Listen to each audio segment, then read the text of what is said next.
સુરત શહેરનાઓની સૂચના અનુસાર સાયબર ક્રાઇમ સેલ સુરત સિટીને સર દ્વારા સૂચના આપવામાં આવી હતી કે જે સાયબર ક્રાઇમના ફ્રોડ સુરત શહેરના નાગરિકો સાથે બને છે તેમાં જ્યારે એફઆઈઆર રજીસ્ટર કરવામાં આવે છે એમાં જે ચાલુ તપાસો છે ઉપરાંત જૂના ગુનાઓને પણ ઉકેલવા સરની ખાસ સૂચના હતી।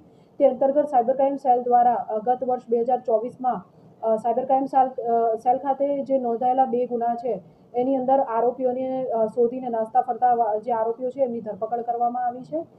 ગત વર્ષે 2 ઇન્વેસ્ટમેન્ટ ફ્રોડ સુરત સિટી ખાતે નોંધાયેલા હતા, જેમાં એફઆઈઆર નંબર 20 માં આશરે 6 લાખ રૂપિયાનું ઇન્વેસ્ટમેન્ટ ફ્રોડ ફરિયાદી સાથે થયેલ હતું અને એફઆઈઆર નંબર 34ની અંદર લગભગ 15 લાખ રૂપિયાનું ઇન્વેસ્ટમેન્ટ ફ્રોડ ફરિયાદી સાથે થયેલ હતું।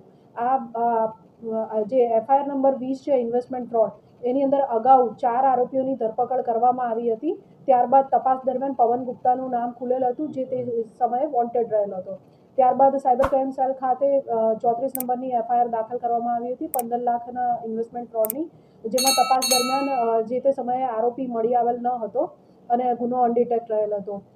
ગત અઠવાડિયામાં ટેકનિકલ વર્કઆઉટ અને ઇન્વેસ્ટિગેશન કરતા સાયબર ક્રાઇમ સેલ દ્વારા આ બંને ગુનામાં પવન દ્વારકાદાસ ગુપ્તા જે મૂળ ઉત્તર પ્રદેશનો રહેવાસી છે અને સુરત શહેરમાં ડિંડોલી ખાતે રહે છે તેની ધરપકડ કરવામાં આવેલ છે। બંને ગુનાની અંદર આ આરોપીને અરેસ્ટ કરવામાં આવેલ છે। આ આરોપીએ અગાઉના 20 નંબરના ગુનામાં પોતાનું જે એકાઉન્ટ છે એ સાયબર ક્રાઇમ ફ્રોડ માટે ભાડે આપેલ હતું અને સદર જે આરોપી છે એના ખાતા ઉપર એનસીસીઆરપી પોર્ટલ ઉપર જોતા આશરે 55 જેટલી ફરિયાદો રજીસ્ટર થયેલી છે।